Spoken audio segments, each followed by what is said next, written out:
Welcome into the NBA Morning Deuce. Merry Christmas, you filthy animals. Oh, good Soon. reference right off the bat. Yeah, right off the bat. Merry Christmas, you filthy animal. Merry Christmas in 3 hours. It is still Christmas Eve. It's 9 o'clock on the East Coast.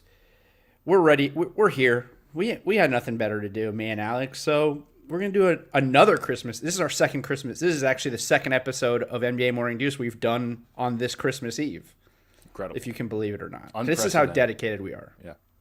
But hey, man, we're here. Hopefully you guys are enjoying yourselves on your 4-day weekend. Alex and I are enjoying ourselves on our 4-day weekend. Alex is drinking a little bit of wine, eating a little bit of Chinese food. Just a little I'm drinking a little bit of bourbon on an empty stomach. Let's go. Let's Terrible go. decision. Why? Let's go. I have a small bottle of Terramano tequila, the Rocks tequila that I was considering drinking, but I went with the bourbon. That's fair. I just don't understand why you do it on an empty stomach. It's not a totally empty stomach. Like I had a snack, see. and then I'm going to eat after we do the podcast. Gotcha. This is what the people are here to find out, my eating habits and my drinking habits. Well, they care about you. I mean, with all the great NBA analysis, they want to make sure you're not abusing, That's true. an empty stomach. That's true. No games today. Christmas Eve. No games because tomorrow, Christmas Day, what is it? What would you say? Christmas Day is like the third or fourth biggest day of the NBA calendar. It's they bill it as one of the biggest days. I think I was going to say the biggest of the regular season to me. Well, opening day, opening days. I guess in the regular season, it's probably opening day and then Christmas Day. Yeah. But Christmas Day, they load it up. I mean, there's 5 games tomorrow. They're all good games, at least by name and by star recognition, they're good games. So what we're going to do today, as you could tell by the title of this show, if you are watching or listening, we're going to do a hardcore betting preview. And Alex, you see the rundown. There's a lot more shit in the rundown today than there normally is. Mm-hmm. I'm looking at it. I showed you my notepad. There's a lot of notes on this notepad. I figured, look, I like to gamble on feel and by watching the game. I like to see teams play and bet based on that. But since this is a gambling specific podcast today and we are previewing the games tomorrow, I got pretty in depth in my research. So I'm going to bust out some numbers. I'm not saying I'm betting based on these numbers. I'm probably still going to bet very much based on feel, which has gotten me to a 1-5 record on my bets start the season. Still early. But I plan on breaking these numbers out, and we'll see. Maybe they'll sway us. Maybe we'll talk out some of these betting numbers as the show goes on, and it'll change the way we feel about where we're betting, where we're at right now. That being said, we have to, before we get into all of the Christmas Day preview and the bets, we obviously have to mention and talk about the report that came out from The Athletic today. I think it was Shams. I'm assuming it's Shams, but I didn't see a name. I just saw it reported by The Athletic that James Harden has reportedly added Boston and Portland to his list of destinations that he'd like to be traded to, which I guess championship teams are not his concern totally, because I'm assuming if Portland were to trade for James Harden, CJ McCollum would have to be included in that. And as much as I like Dame, I'm not sure that Damian Lillard and James Harden win a championship with that roster. Yeah, I definitely don't think so. And I'm also wondering if teams, like we've talked about, are dropping out of this, negotiation because they're like, yeah, we're good. We don't need James Harden. I did see a tweet. I told you this. I did see a tweet that said Portland per capita has the most strip clubs in the U.S., which I also don't think is true because I think it's Tampa, in which case Tampa Raptors.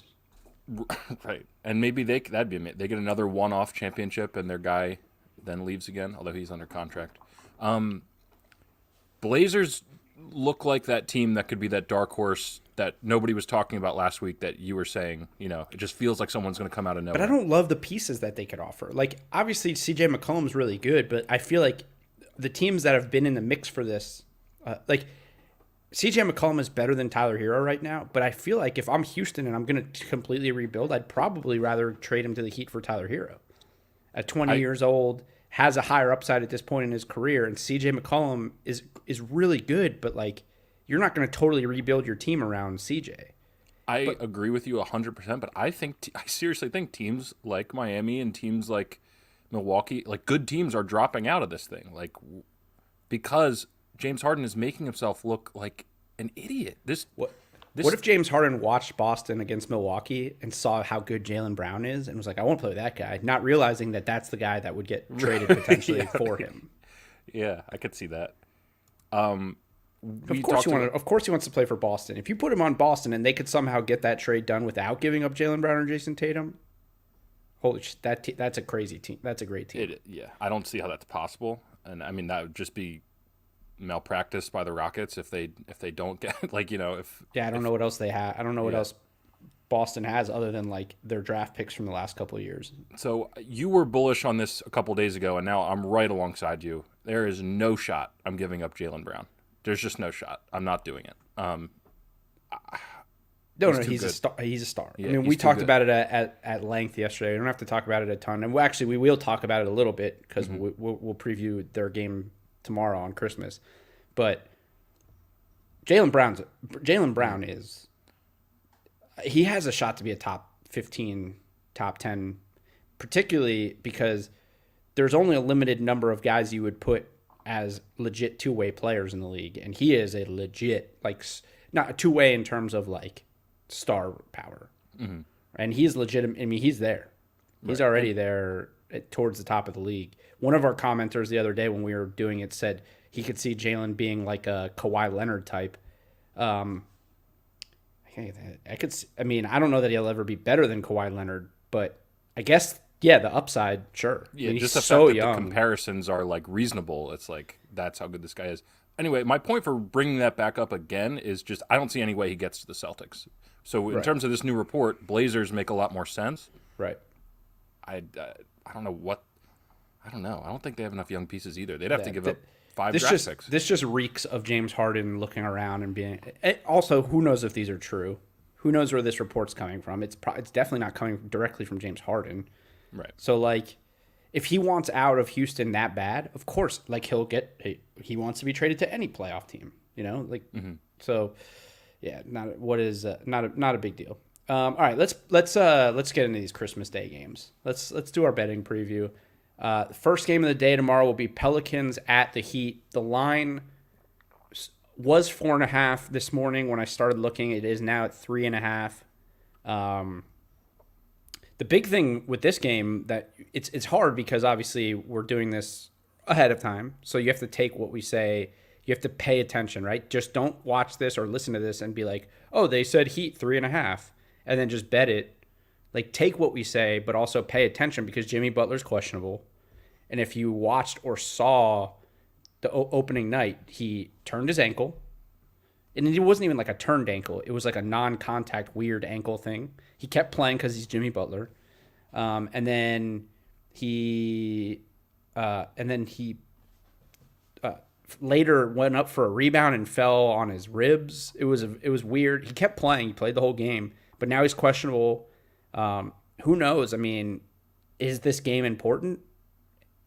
After losing game one, is it important enough that if he even has a remotely turned ankle that you play him? Maybe not. So, you know, this is gonna be hard for me to bet. I mean, it's just hard for me.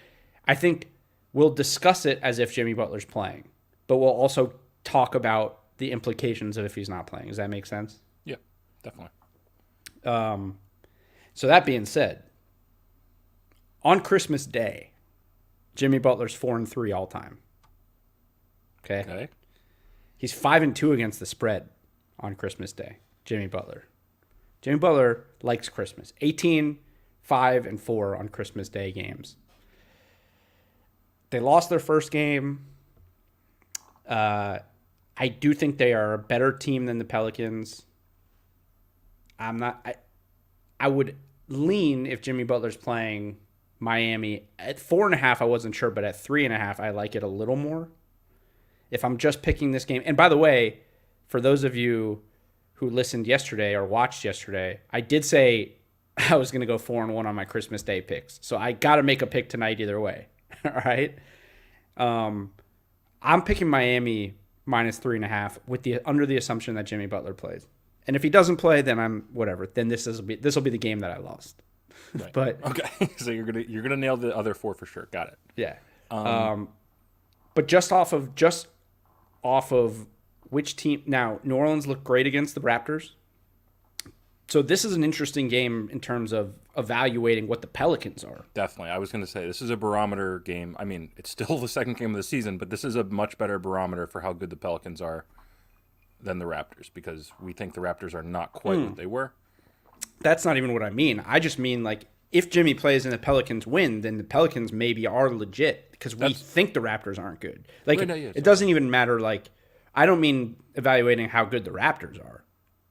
No, I mean because we don't think the Raptors are good. So if the Pelicans are good, they should beat the Raptors.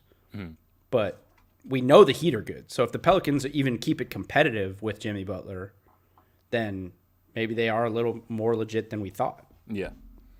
My big thing about this game, and I don't really, it's the noon. The noon factor is, it throws a wrench into it. I don't know. It's just so different from what these guys are used to. And there's been a thing about Christmas Day unders, these early games. Really? I think Vegas I also have a bunch of, by the way, I don't know if you noticed, but all these extra bets that I'm going to mention, they're all plus bets, meaning they're all bets that I saw that have plus odds. Mm-hmm. So they're better. Like if you want to take a little chance and make a little more money than a normal bet. All the bets I'm going to mention are plus odds outside of the spread. But I did see you put under 223.5 as one of your potential bets for this game. Yeah, and I think that's probably minus 110. It's just the over-under line right now. Right. But we know the Heat are a very, very good defensive team. New Orleans could be a very good defensive team, especially adding Steven Adams. It's a noon game. I think this has the potential to be low scoring. So I like the under in this game. That's what I'm going to put a little bit of money on. Yeah. I mean, that's fair. I didn't know that. I don't know. Like, I didn't really notice the under thing, but that makes sense. Under in a short off season playing at noon with even if Jimmy plays banged up, I mean, and Goran, still, even though he looked healthy, who knows? Zion has not played a ton of back-to-backs or major minutes. Yeah, I like that. It makes a lot of sense. A few bets that when I was like perusing Bovada, when I was putting this together, Tyler Hero 3+ threes and the Heat win plus 145. Again, if Jimmy doesn't play, that's a different thing, but I think Tyler Hero will shoot the ball a little bit more in this one. Zion, at least one block shot plus 110. It seems like a given. Like, I feel like he'll average at least a block this year, right? Yeah, I think so. I mean, I wouldn't put it as a gimme because it's plus 110, but it definitely it's a fun bet. No, I'm just saying as a value bet. Yeah, it doesn't have to get more than a block. He just has to get a block. Get a block. Yeah, And now the other bets that I had in here, you also have to keep in mind. Now here's the thing that you have to keep in mind. The Heat started Mo Harkless at the 4 all in their preseason games and last game. He has not looked good. And in particular, when they played New Orleans in the preseason, Zion just did what Zion, I think, had like 26 much stronger than him. in 30 minutes. I can't imagine that Eric Spoelstra is just going to change his starting lineup in game 2, which means Mo Harkless is almost certainly starting at the 4 in this game. So if Jimmy doesn't play, Zion 25 points or more and a Pelicans win at plus 350 is a really interesting bet, because Zion's going to score 25 in this game if he's being guarded by Mo, or if they're just doing what they did in the first game, which was switching 1 through 5. He's going to get opportunities, and it's not going to be a blowout. It won't be a blowout like it was against the Raptors, right? So, yeah. To me, that's one you do right now, because if the news comes out that Jimmy's out, drop. you just got really good value, Right. And then it could happen with him. And then also, either way, even if Jimmy plays, Zion points, rebounds, and assists 34 at plus 106. Again, if they're starting Mo Harkless and they're playing a similar rotation to what they played last game, Zion easily can have 25 plus. Definitely. And then all he has to do is get 8 rebounds. So so I'm probably gonna bet Zion points, rebounds, assists 34 at plus 106 either way. You know why I love that? Because I'm super high on Zion. You're not as high on Zion. But I understand what he is. I'm saying if Zion hits this for you, then you're gonna be like, Zion is my guy. Like anytime for me, if a guy wins these player props, I'm automatically like, this guy's a man. Like this is my dude now. So maybe Zion can make a fan out of you tomorrow on Christmas Day. Yeah, that's my get. If I was betting one thing for sure in this game, regardless, because of the Jimmy Butler being questionable and not knowing if he's playing, if there's one minus 3.5, I'm taking them at minus 3.5 because I said I was going to bet every game on Christmas Day, so I'm taking them at minus 3.5. I'm not comfortable with it because Jimmy is questionable. But if I had a lock bet that I really wanted to take, I would take Zion points, rebounds, assists 34 at plus 106. I feel good about it. Yeah. Because the Heat just don't have size. We saw what he did against them in the preseason. I understand it's preseason, but the lineup is the same. They're playing the same defense. And let's just say, hypothetically, the Heat go big, then Bam's guarding him. That's better, but it's not going to be right away. Mm-hmm. It's not going to be right away. And in game 1, Precious was their backup big. And he played really well, and Precious Achiuwa looked really good, but he's still a rookie. So... I like that bet. I also I'll say this too. I like a lot of Zion bets in this game because of the mismatch. Because the Heat are small. Their backup 4 in the first game was Andre Iguodala. So that's good stuff. I mean, when Vegas sets these lines, it's all based on averages across the whole spectrum. But when you're able to pinpoint a matchup that works, that's when you got something. And and Mo Harkless has been bad. It's not even it's a mismatch, but he's a good player. It's a mismatch, and he hasn't played well. Right. So he's just so much stronger. So I like it too. I'm with you completely. Yeah. Do you have a pick on the game? Yeah, I was just gonna hit that. I'm gonna go same as you. Miami minus 3.5 with the contingency that if Jimmy is out, that'll I think go to -1 honestly. Yeah. If Jimmy's out. And then I'd probably go with New Orleans. So for the sake of the listeners and the viewers, official pick Miami. The pick on the podcast is Miami -3. But if you're watching and you're listening, just pay attention because if Jimmy Butler doesn't play, you probably you just don't bet this game. Yeah. You may not bet this game anyways because the Pelicans, there's a lot of unknowns. We don't know how good they actually are this year. So I'm taking them. We're both taking them -3.5. But if this is a game I'd probably, if I didn't say I was definitely betting all 5 games, this is a game I'd probably stay away from. Yeah, that's fair. But I'll take Miami -3.5 just because of it. All right, next game. The second game on the slate tomorrow will be Warriors at Bucks. Bucks are at -10 right now, which is such a huge number. But the Warriors looked awful opening night. They looked really bad. You want me to start on my pick for this? Yeah, go for it. I usually, almost always, when I see a number like this, go with the team with points. But the Warriors are in trouble without Draymond. Defensively, they looked... So this is another thing in terms of barometer games where is the Warriors' defense absolutely horrendous or is the Nets' offense that good, I think Milwaukee blows them out completely. I could see this being 17, 18-point win. So I'm definitely going with Milwaukee -10, and I feel pretty good about it. I'll never feel good about taking a team -10, but listen to this. You want some more? I would love some. Yeah. You want some more research that means nothing, but it is interesting to think about. Steph Curry on Christmas Day in his career, 3-4 all time, straight up. 1-6 against the spread on Christmas Day. Steph Curry on Christmas Day, 12 points per game. 20% from 3, 35% from the field. Wow. All right, I'll tell you right now, that's going to have FanDuel implications for me because I have him in there. I have him in there too. I have him in there too because I just don't think there's any way he plays as bad as he did in game one. Right. Like, I don't think he's shooting 2 for 10. But I will say I did put in here as one of my other interesting bets, Steph Curry at least 5 threes at plus 136.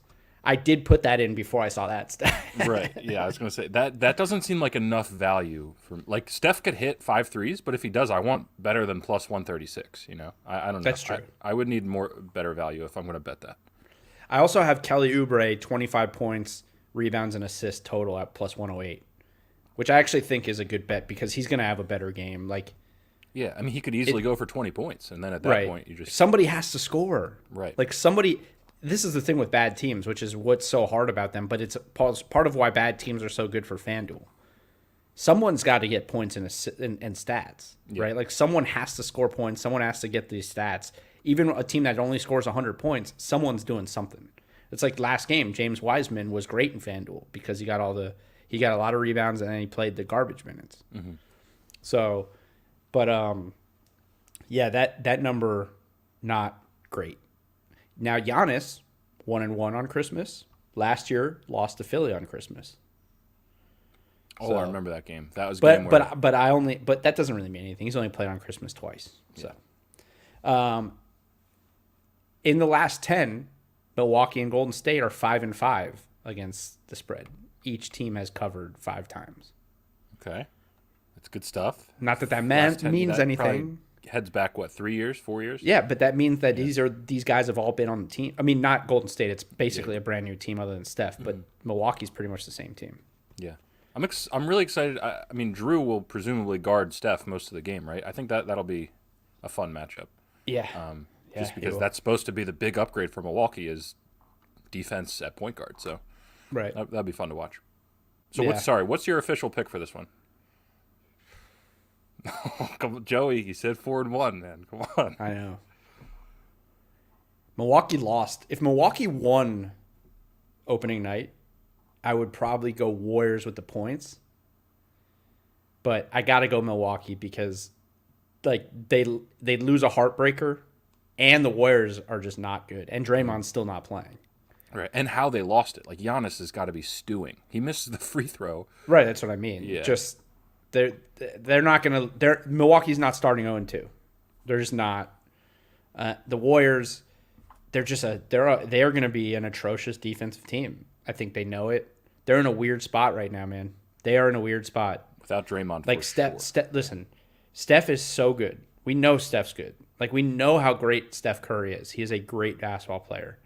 I just don't think he's at this age, at this point in his career. I don't think he's great enough to overcome the deficits of this roster, even with Draymond. Mm-hmm. It's Draymond because Draymond at this age, who knows what he is like. Right. Watching them opening night, and I get it. It was against the Nets, and the Nets are really stacked offensively. But watching them opening night, I just didn't see much from that roster that impressed me.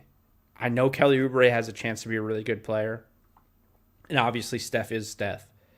And Wiseman at 19 years old did some things that impressed me, but the rest of that roster looks like absolute dog shit. Yeah. And it's man, they might not make the playoffs. I know it's one game, they might not make the playoffs. I know, and I would have called you crazy probably a week ago, but like I've just been for some reason I've been assuming like Andrew Wiggins is going to be like he's just going to turn a corner at some point, you know. I mean, it looks like he's turning the wrong corner in the wrong direction. Right. Like, he looks like he's turning the corner out. He looks like he's turning the corner out of the NBA. Yeah, it's insane. I don't know. This could be. We've talked about how LeBron lives up to the hype more than anyone ever. This is the flip side of that. But here's the thing. This is also the flip side of what I talked about yesterday when I said I love seeing guys like Tristan Thompson and Drew Holiday get to play for good teams because you get to see how good they are. Mm-hmm. Now you get to see Andrew Wiggins on a good team, right? And for years he's been toiling away in Minnesota, and you're like, well, maybe if he plays on a good team, he was the first pick, he's got upside. But maybe we're seeing now he really just sucks. Or maybe he was part of the problem in Minnesota. That's true, but I'm saying so he's like the opposite of what I was talking about with a guy like Tristan, who I'm like, Tristan's a stud big man, and now he gets to play on a winning team. Wiggins is playing for a team that could potentially be a playoff team. And at least in one game, it's small sample size, but in one game, he looked like a G League player. He looked like a captain of the All-Buster team, to be totally honest with you. It's hard. I can't even call him a buster because he's never been successful. Like, I think to be on the All-Buster team, you have to be, like, considered a successful player, but not be. I get that, yeah. You know what I mean? Like, I don't think he's good enough to be on the All-Buster team. Wow. Think about that. There is a lot of nuance to the Buster team. I get it. He's not good enough. Like, Paul George is a great NBA player who has never won anything. All-Buster team. And has consistently sort of caved in the big moments. Yeah. That's an All-Buster team type of thing. Andrew Wiggins can't be on the All-Buster team because he has never done anything. He's not good enough to be on the All-Buster team. He would be, dude, put it this way, I don't think there's going to be anybody on the All-Buster team who's not a max player. Yeah. No, you know what I mean? Or at least close to it. So if Andrew Wiggins was on the Andrew Wiggins would be dying to be on the All-Buster team. He'd kill for the All-Buster team. He also just seems like he doesn't, even ever since he got into the league, he just doesn't seem like he cares that much. No. Like he just strikes me as a guy who doesn't like basketball. Really, and I don't know. I know. This is all body language and all that stuff. But watching him play, it sucks. Because I think I've said this on here before. I saw him play in high school, and I was like in person, I was like, this guy's gonna be the best player in the history of basketball. That year at Kansas, that's the first time I got to see him, and like he looked like a man amongst boys, even with Joel Embiid on the floor. Imagine what he looked like in high school. Yeah.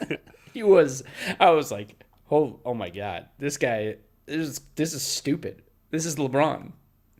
I guess at the time I was working in the NBA, and anytime I saw a good high school player that I knew was a pro, I was like, well, this guy's going to be the best guy ever. Because it's just so hard to gauge against high school kids because high school kids are all awful. It's like the one guy.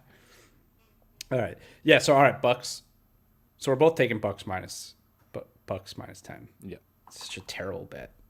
We're a terrible betting show. No, I'm confident about this one. I don't know. I will never in my life be confident about a minus 10. All right, that's fair. And it's not that they're not going to blow them out, but it is more so that garbage. The way the NBA works, they could be up 20 with 5 minutes left and bench everybody and then win by 9. Yeah. You know, it's so hard to bet a big number like this in the NBA because of the way runs go, because of the 24-second shot clock and the 3-point shot. Like we said, everyone can play. So when it's bench versus bench, guys come in they finally get their minutes. So the Bucks could be up 25 with 5 minutes left, and they could still only win by 8 or 9. It's so hard to bet minus 10, but I'm gonna do it. I'm gonna do it. I'm gonna do it because I have to make a pick. But again, ladies and gentlemen, this is another one that bet at your own discretion. I'm taking the Bucks because I have to make 4 picks or 5 picks for Christmas Day. Bet this at your own discretion. All right, next game. This is the game I want to watch. I'm pumped about this game. Nets Celtics. Nets are minus 3 right now, and I feel like, tell me if you think I'm wrong here, I feel like this is a reaction to opening night, which is weird because the Celtics beat the team with the best record in the NBA the past 2 years, and the Nets beat the Warriors. Mm-hmm. But I feel like Vegas saw the Nets play and saw a lot of the talk and the narrative. Yeah. And we're like, God damn, the Nets are good. And now the Nets on the road, not that road or home means anything this year, but Nets on the road at the Celtics minus 3. I'll tell you right now, I'll give you I'm taking the Celtics. Yeah, me too. No question about it. Another one well, I shouldn't say super confident. This is the first one that I'm taking that I'm confident about so far. This is the first one I'm confident about. I just feel like we know the Celtics are awesome. That's really not even up for debate. So when a team that's that awesome is getting points, hey, Cleo's going across the couch back there. When a team that great is getting points, you just got to do it, because that's fair. Yeah. Like Nets could win. Nets could win by 4 or 5, but you just got to, tip your cap at that point. But if you can get a team with maybe the second best duo in the league and they're getting the points, I'm doing it. I like this one a lot. KD 4-5 against the spread on Christmas. Kyrie 3-2 against the spread on Christmas. Jaylen Brown 3-1 all time against the spread on Christmas. 30 points last year on Christmas Day. Tatum 2-1 against the spread on Christmas. Yeah, and here's the other thing. Marcus Smart guarding Kyrie Irving. Big difference. Big difference. Who'd the Nets play in the opening night? The Warriors. Oh, yeah, Warriors. We were just talking about have huge I'm drinking. problems. Yeah, I'm drinking. Is. Yeah. I thought you were setting up like a great point. That, like, No. To be like the Warriors. But it is a great point. It is a great point. But yeah, like Marcus Smart. Kyrie's not going to be pulling up from 25 feet with nobody guarding him. Marcus Smart takes these kind of. Marcus Smart's the kind of guard who circles these kind of games on the calendar. Yeah. When it's one of the best offensive players in the NBA, he's like, yeah, I'm going to guard that guy. Now, Kyrie still might get 25, but it won't be easy like last game. Right. And in terms of Kyrie, I could see Kyrie not even like believing in calendars or some bullshit like that, but if he believes in calendars, he's circling this one because it's the Celtics. And yeah. I feel like that could actually be like a detriment almost. Like, is he going to burn the sage again? Probably. Am I allowed to say that? Am I going to get in trouble for? No idea. I have no idea. Am I going to get in trouble for making fun of Kyrie for burning sage? I just know that if he's going to do that, there'll be 15 to 20 pawns that he's notified, so they can make sure that's somewhere on social media for everyone to see. Yeah, that's true. It's a good point. I don't think him trying to go balls out and score 40 points helps the Nets in this game. He needs to play exactly within his role, which is a scoring role. But I mean, you want Kevin Durant being your leading scorer in this game. It's crazy that we just are now mentioning Kevin Durant in this game, but I don't know. I could see Kyrie taking way too many shots, way too many shots, and just not looking good. I would say this: I'm not guaranteeing that the Celtics are going to win this game. I'm just saying I'm taking the Celtics with the points because those 3 points are big. The Nets could very well be great and win this game, but I mean, if you're going to tell me that the team that I think ultimately is the better team has the points, I'm going to take them. Definitely. I had a bunch of bets from this game that I thought were interesting. There's one, just spoiler alert, there's one labeled big bet on the rundown here, so I can't wait to see. Yeah. Yeah. Jaylen Brown, 20-plus points, and the Celtics win seems like a no-brainer. Like, I think he's going to average 25 a game this year. Yeah, I mean, that one's kind of just like, if the Celtics win, he's almost definitely going to get 20 points, so it's, right. I mean, it's plus 138, so it's just a little bit of a boost in terms of the money line. Now, if you want to hedge that, KD 25-plus points and the Nets win at plus 118. KD has averaged 30 a game on Christmas Day in his career. So that seems like a lock, too, for him to get 25 or more. I said on opening night that 30 points for Kevin Durant was an absolute layup. He didn't get it because it was a blowout. I was wrong, but he only played like 25 minutes. Exactly. His over-under for this game is 26 again. He's getting that in this game. Like, I'm doubling down on layup for Kevin Durant's over for points. I wouldn't even parlay it with a Nets win. I would just do Kevin Durant 26 points at least, which is what Bovada had them at when I was checking it out earlier. Yeah. More points, Jason Tatum or Kevin Durant. That's a fun bet. That's plus Durant plus 106. I love that bet. And I don't even mean that whether win or loss. I just think Durant's going to have 35. Yeah. Like, that's the thing. When games are close, I mean, this will be a relatively close game, I would think. KD is going to average in close games. KD will average 30. I think definitely. Yeah. So, and that's not saying that Tatum won't, but Tatum has Jaylen Brown, who I think is probably going to have a good game too. Mm-hmm. More rebounds, Tristan Thompson or DeAndre Jordan. That's a little Tristan Thompson plus 110. I go Tristan just because DeAndre Jordan is splitting minutes with Jared Allen. Yeah, that one almost seems like, that seems like a smart bet because off the top of my head, I don't know how many minutes DeAndre Jordan played, but I feel like it was not.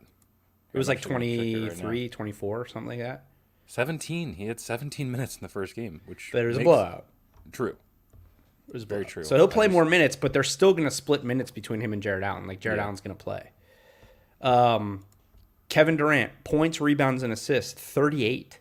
And I know I bet that first game I bet 39, but again, game one, in the first game, that was a blowout where he only played like 27, 28 minutes. I bet Kevin Durant, points, rebounds, assists, 39, and he had 30 in like 28 minutes. Yeah. This seems like a lock. I feel like Vegas, and we'll talk about it in a little bit, Fanduel, I feel like people are, at this point, if you can bet these type of bets with Kevin Durant right now, you should bet them now. Because by midseason, you're not going to get these kind of odds on Kevin Durant. You're not going to get these kind of prices on Fanduel with Kevin Durant. I think they're still trying to see how healthy is he? Is he back? How good are the Nets? But like on Fanduel, he's $8,500. That's a fucking steal for Kevin Durant. Yeah, it is crazy. 38 plus, getting plus odds, right? For points, rebounds, assists, 38 total. Seems like a steal for Kevin Durant in a game that's going to be a close game. He could get 38 points. Like, right, exactly. That's what I mean. Like, this is going to be a close game. Now, if it's a defensive battle, maybe it's different. But he's playing the 4, right? He's gonna rebound the ball. He's gonna average close to 30 a game this year, if he stays healthy, if everything stays the way it is. That seems like a good bet. Am I wrong? No, I'm 100%. Oh, yeah, I'm gonna put money on that for sure. If the site I use has it. Yeah. But you had Karis LeVert, points, rebounds, assists, 25 at plus 104. Yeah, and that's more just so I can talk about my guy Karis LeVert, because I love that guy. Yeah. I'm not labeling that like a lock or like you got to bet this, It's just one that I'm going to bet because I think he's absolutely awesome. I think he's going to score at least 20 points, and that just means, he scrapes up a couple rebounds and assists, and he's there. My only concern here is if Kyrie is like, I'm playing, like I got to play this whole game because it's the Celtics, and he takes a hit in minutes. But I just think Karis LeVert is an absolute stud, and this number's too low for how good he is. Yeah, I think these kind of bets with Karis LeVert are going to be game to game. It's just hard. When a guy comes off the bench, as good as he is, because I also think there's going to be games where he'll get you 23, but he won't get you any other stats. Like, he's not a stat machine. He's a scoring machine, Right. I just feel he should be getting more assists because of how well he plays the pick and roll, but it's usually just to translate it into scoring. But yeah. He should, right? If he gets you 23, well, obviously, if he gets you 23, he's probably getting you 25. Yeah. But he could, against the Celtics, he could get you 18 and not get 25 points, rebounds, and assists, just because he's not a stat stuffer type. But I like it. I like it because I also could see a scenario where Kyrie Irving gets in foul trouble early. Mm-hmm. Marcus Smart just says, "Give it to me in the post." I'm posting. That'd actually be a great strategy, to be honest with you. I also think, I mentioned this last game, I don't love Spencer Dinwiddie and Kyrie Irving in the same lineup together. I like Kyrie Irving with Karis LeVert more, or Spencer Dinwiddie with Karis LeVert. So game one was game one. Like, we might see different rotations. It could be totally different. So maybe Karis gets more minutes. And if he gets more minutes, points, rebounds, assists, 25 will be a lock eventually because he is that good. Yeah. He's a 20-point-a-game guy if he plays starter minutes. Definitely. So, all right, here's the big bet. Big bet. Big bet. And this is the only reason I do this is I do this when I see guys like KD, right? Because a guy like Kevin Durant could get you 38 and 8 any night.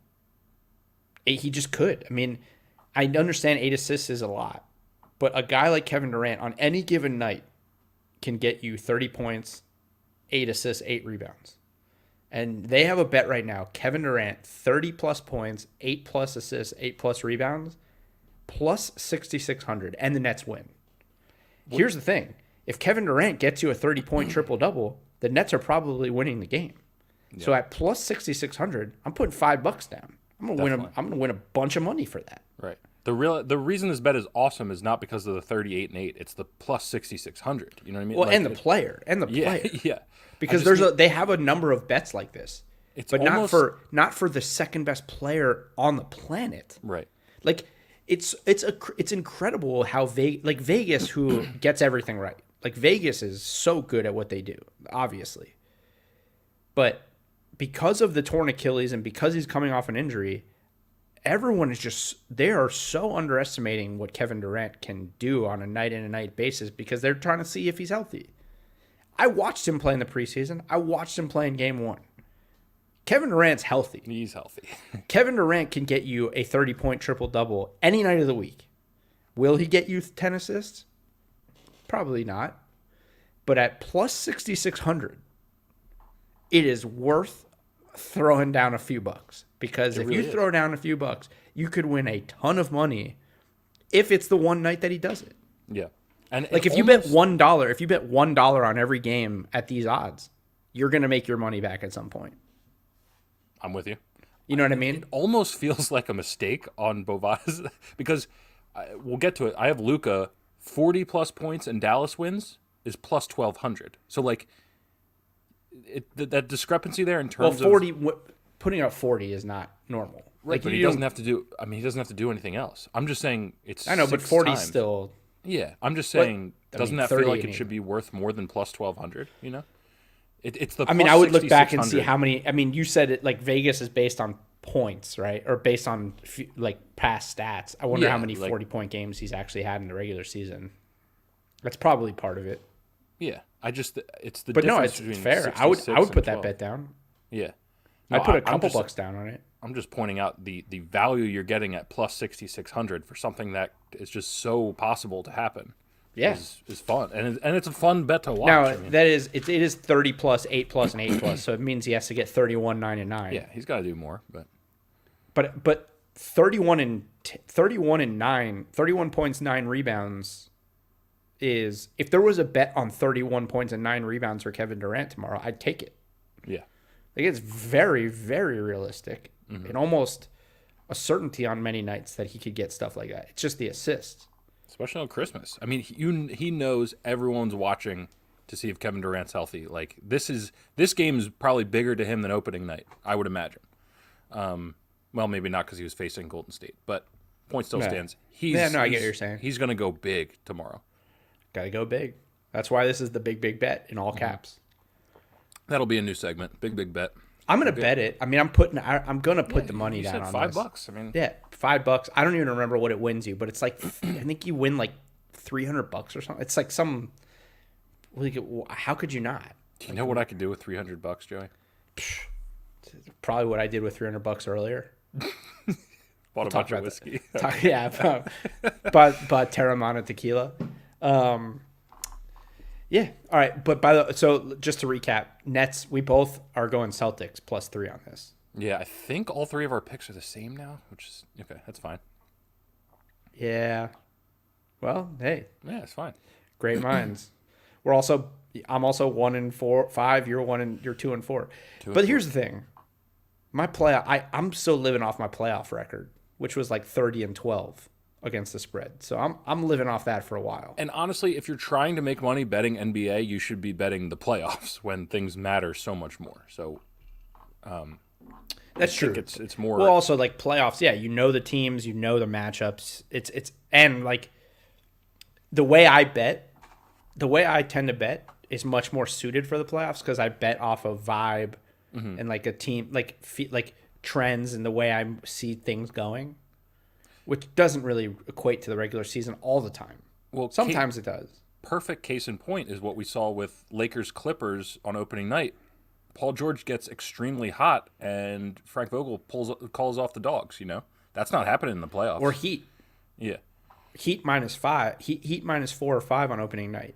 And the reason I said that was because of the fluke thing and people saying that it was going to be a fluke. They were playing like a team that was pissed off. But it went against them. Right. If there was a playoff game, they're not losing that game. They're not turning over 22 times, that's for sure. Right. So regular season's tough, but hey, this is the not an excuse. This is the ebbs and flows of betting every game during the regular season. All right. Fourth game, Christmas Day. Mavs, Lakers. Lakers -6. This is a tough one too. I'll start because I like. Well, yeah, it is tough. It's definitely tough. But Yeah. I'm going Mavericks with the points, and it's because of what I just referenced. I think the Lakers are easing their way into this season, minutes wise for LeBron and AD.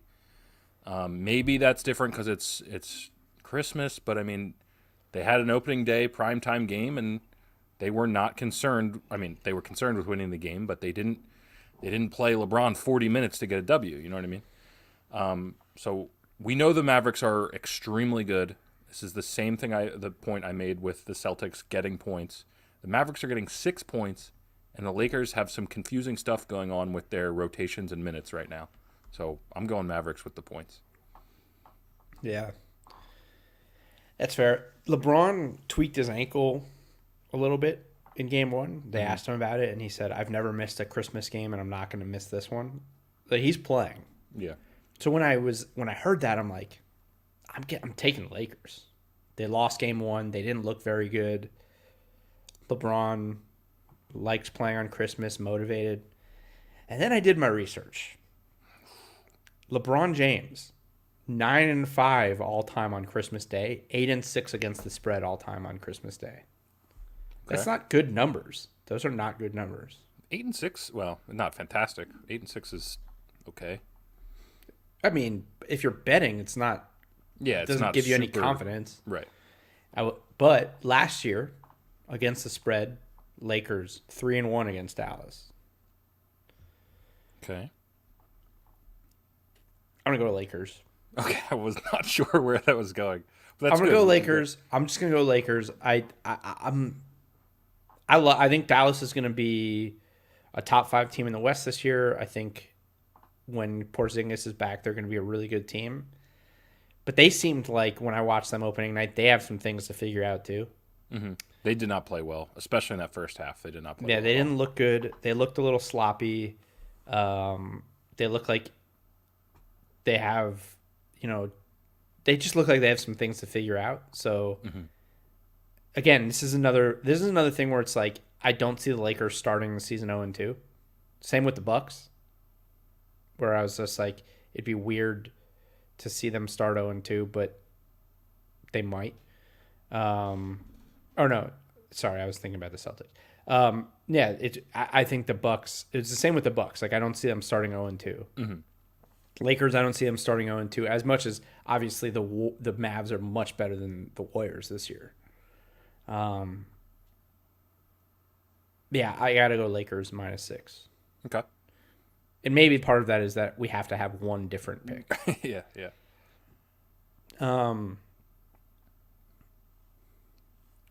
Is that it for this game?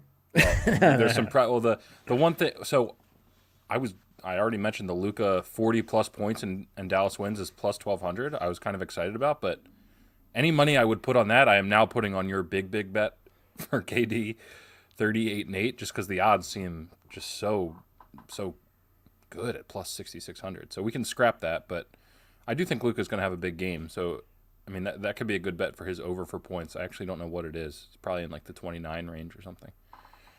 Yeah. I had one of the ones that I really liked was 25+ points and the Lakers win. That seems like a given.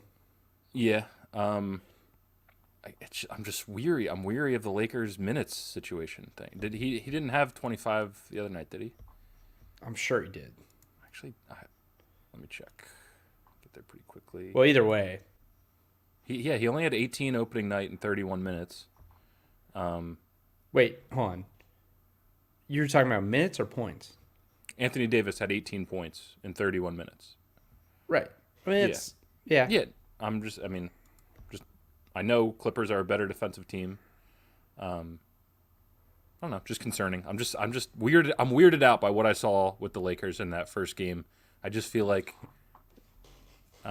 your point of when Paul George got it going, they backed off, and that's concerning to me. Yeah. No, I think I like 25. I like LeBron 8 assists 8+ assists and the Lakers win at plus 124 is an interesting one. Yeah. I think Especially with his bulky ankle. I don't know. Maybe this is a reach, but like if your ankle's fucked up, I could see him being like, all right, I'm gonna facilitate more of this game, not go to the rim as hard as I can. yeah. Makes sense. And then more points, Schroeder or Tim Hardaway. Tim Hardaway plus 125. I like Tim Hardaway. Yeah, I mean, it's basically like a toss up in my mind, but then you're getting the value plus 125 with Hardaway. But it being like, I think my thing with Schroeder was like, I know he scored the ball in the first game, but I was concerned. I was wondering with Schroeder this year with the Lakers, is he going to be he's not going to score the ball the way he did last year. He averaged 18 a game. That's why he was second in the sixth man of the year voting. He's not like a one of their, what's he like? Maybe their third or fourth option on this team. Like, I think KCP is probably more of an option. Kuzma, when he's in the game, is more of an, I think he's just going to ultimately be more of a true point guard, distributor, knock down, shoot the ball, play defense, that type of thing. Whereas for Dallas to be good, Tim Hardaway's got to be a scorer. Yeah, that's a good point. I like it. I see Dennis Schroeder kind of being like I see the Lakers as having a couple of third options on a given night, Like Schroeder could have big nights and then, he puts up 12 points. Like I think there's going to be a lot of variables in his game this year. So, but yeah, you're right. Hardaway's going to have to consistently score well for them, especially until Porzingis comes back. Definitely, yeah. The thing, the wrench, the wrench in that whole thing is obviously that Josh Richardson still figuring out what his fit is within that team. Mm-hmm. But, it's just I think Hardaway is actually a better natural scorer than Josh Richardson. That's fair, yeah. I love watching Hardaway when he has it going on. I mean, he puts up some duds, but he's fun to watch. I remember watching him in Summer League with, what's funny? I remember watching him in Summer League. I want to say he was playing for the Hawks. I don't know who he was playing for. But I remember watching with Steven Silas, who's now the head coach of the Rockets. We were watching him in Summer League, and I was like, this guy's a fucking dog, man. Like, he's a competitive player. And when he gets hot, he's fun. There's just something about him. I don't know why he hasn't stuck. I guess maybe he's not a good defender, or maybe he's too much of a dog and he thinks he's better than he is. But offensively, it's just a smooth looking game. Like, it's nice to watch. Yeah, no, I'm with you. Yeah, we got a comment from Basketball Gamer. Says, hi guys. Basketball Gamer, what's your favorite pick? We'll see if he's still here. What's your favorite pick for today? Yeah, Christmas Day. Who you got? Give us a lock. Yeah, give us your Christmas Day lock. All right, let's go to the last game of the night. Clippers at Nuggets. Clippers minus 2.5. I'll start because I got some things to say about this game. Okay. Yeah. The Clippers, if they have any sort of self-worth, this game should mean a lot to them because they got embarrassed by the Nuggets in the quarterfinals, whatever, second but round. I don't think the Clippers have much cojones, if you will. I don't think this game will have the extra meaning that it should. So I am going Nuggets with the points, and that is contingent on Jamal Murray, who's a game time decision with a calf. He's probable. He's likely going to play. If for some reason he doesn't go, then this is not, one of my super confident picks. But if Jamal Murray goes, I like Nuggets plus 2.5. And it more has to do with the Clippers being just lame as shit, pretty much. I don't really know how else to put it. Like, they should be angry as hell for this game, and I don't think they will be. Yeah, I think they will. I'm taking the Clippers. Okay. I think the Clippers are going to win this game, and it's hard to not pick. If you think they're going to win, it's hard to not pick them minus 2.5. Right. So I think the Clippers win this game. But yeah, it's totally understandable because I think the Clippers are a bunch of whatever. Slapdicks, I think, is actually the perfect term for it. And there's nothing in the stats that I looked up that sway me either way. I mean, Kawhi's 2-2 on Christmas, 2-2 against the spread on Christmas. PG's 2-1 against the spread on Christmas. Clippers, the Nuggets overall were 6-4 against the spread on against the Clippers last year, but 5 of those were in the playoffs. So Dude, that was so crazy. I mean, this one is totally off of feel. I'll go Clippers. Kawhi didn't play good in game 1, and he was being guarded by Anthony Davis the entire game. So I don't have any bets on Kawhi in terms of props, but I do think that Kawhi could get off a little bit because the Nuggets, even though they have guys who can defend, they don't have Anthony Davis types hounding Kawhi. So if Kawhi gives a shit, again, if Kawhi gives a shit about anything, he should have 30 easily in this, and they should beat the Nuggets. Nuggets are going to be really good, and as the season progresses and as Michael Porter Jr. gets better, this could be a team that legitimately can compete. But I do think it is. I am on the fence about, do they actually care that they got beat 3-1? But I think they do. I think at least for one game. I hope. Here's the thing with the Clippers. I think they do care. And I think winning this one game is going to make them feel good about themselves. And then it's going to be over. And they're just going to be like, all right, we're good until like May or something. Right. No, that's what I do think they win this game. I'd be shocked. I actually think this is my lock of Christmas Day. Okay. Clippers -2.5. All right, that's good then. So we have 3 the same and 2 different. Later games are different. Yeah. I do like you do have a prop bet with Kawhi just in terms of him versus Jamal Murray in points, which is going to be cool to watch. Again, that all has to do with Jamal Murray's health. You have Jamal Murray points, rebounds, assists. Or was that me? Actually, I think you popped that in there, but I did. Well, cheers. Cheers. I'm a lot of wine, unfortunately, but yeah, I think all of these were. I didn't know he was injured, so any of my Jamal Murray bets. Yeah. You know. With caution. But he was so bad in game 1, and he's so street. That's the MO that I've written on Jamal Murray his whole career. Yeah. Awful and then great. Awful, if he can then become a consistent player, like he's going to be an all-star for sure. Well, the consistent Jamal Murray was the guy that I said they shouldn't trade for James Harden. Yes. Inconsistent Jamal Murray. Get him out. Get him out of here. I don't want him. Yeah. All right, should we move to Fanduel? We good on this one? Yeah, let's do Fanduel. You want to do your lineup first? Yeah. Should I share the screen? This is a. Have I been sharing this whole time? Yeah, I think I have been. Yeah. Hold on 1 second. Now I gotta say, I may have to make an adjustment based on something you said during the show, and you will notice that this lineup does not include Kevin Durant. And you said that he's at 8,500. Is that correct?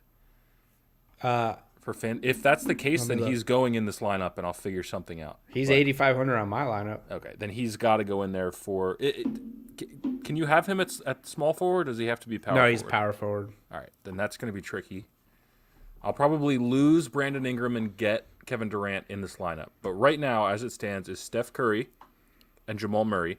And that is because I'm going for big money. I'm not trying to win $10, I'm trying to win, of course, the $200K or whatever. Yeah, you got it. And those are 2 guys that can go for 50 points. So that's why they're in there. Chris Middleton looked awesome, and he's playing against what I think is a really, really struggling defense. You don't have to think that.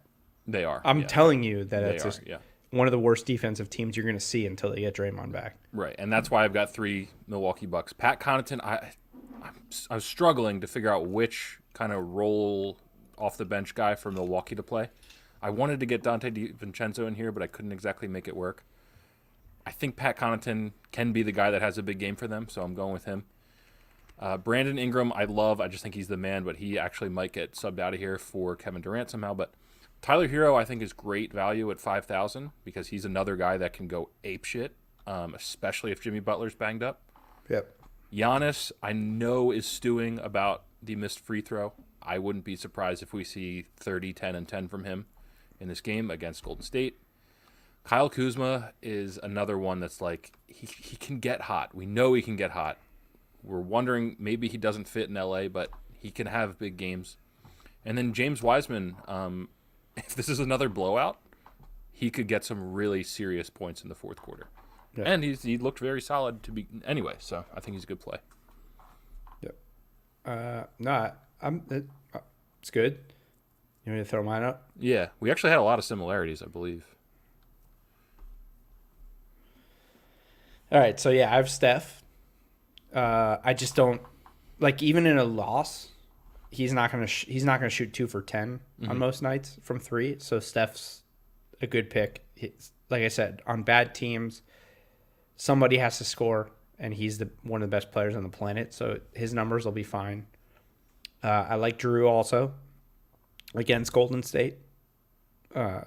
Just they're a bad team. Steph's not a great defensive player. KCP was really good in the first game, and I think he's going to continue. He looked like the KCP from the playoffs. So at $3,700, a starter on the defending champions against a team that's not a great defensive team. KCP's great value. Middleton and Hero, I had the same. Middleton, same thing. Golden State, bad team. He had a great first game. Hero, Jimmy Butler or no Jimmy Butler, again, it's $5,000 for a starter who has the chance to put up 30 any night. So it just seems like you have to take him. Jaylen Brown, I think we both want to have relations with him. So I had to pick him in my FanDuel lineup. I'd be like pen pals with the guy. I don't know what you're talking about, but KD, $8,500 for KD seems like a crime. And maybe FanDuel knows something that we don't. But like when Luka and LeBron and AD and all these guys are like $1,100 and KD's $8,500, that's crazy. That's insane. Yeah. You have to take him. Like, how could you have a FanDuel lineup without Kevin Durant at $8,500? And then Zion at $7,700 against the Heat. It just seems like a lock. Like, it seems like too much value to not put him in your lineup. It seems like he's a guaranteed 20 and 10 against the Heat, who are, even if they lose, the Heat are small. And, you know, he just seems like the advantage goes to Zion in this matchup. And then I have Wiseman. Same thing, just sort of thinking if they end up getting blown out and he's going to, no matter whether they're winning or losing, Steve Kerr is going to play him a lot this year, so he's going to get numbers unless he gets in foul trouble, which would be the only concern. Mm-hmm. I like it. I like yours better than mine, which I'm going to make tweaks to mine that gets Kevin Durant in there. Because... Here's the thing. You could like mine, and I get it. Mine looks good, but all my lineups look good, and I never win.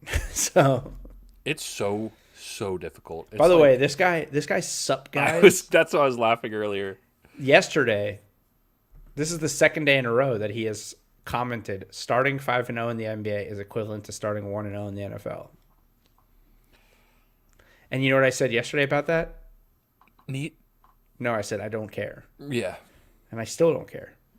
I can guarantee you I will never care. Yeah. Because they're such different sports. It's just.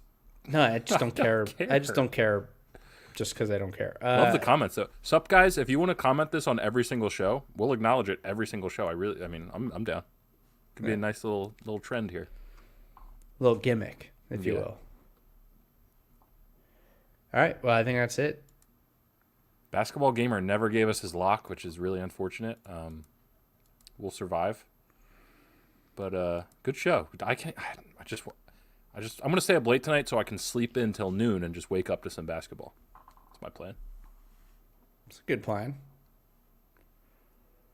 I'm gonna probably keep drinking, okay, and then wake up till noon either way. Perfect. Well, actually, no, I can't wake up at noon. I got to watch the Heat game. It's at noon. That's what I'm saying. Yeah, but I'm going to go watch it somewhere. So what? You get up at like 11:45, just head over. Yeah. Nice. Yeah. Something like that. All right. Well, appreciate everybody who watched.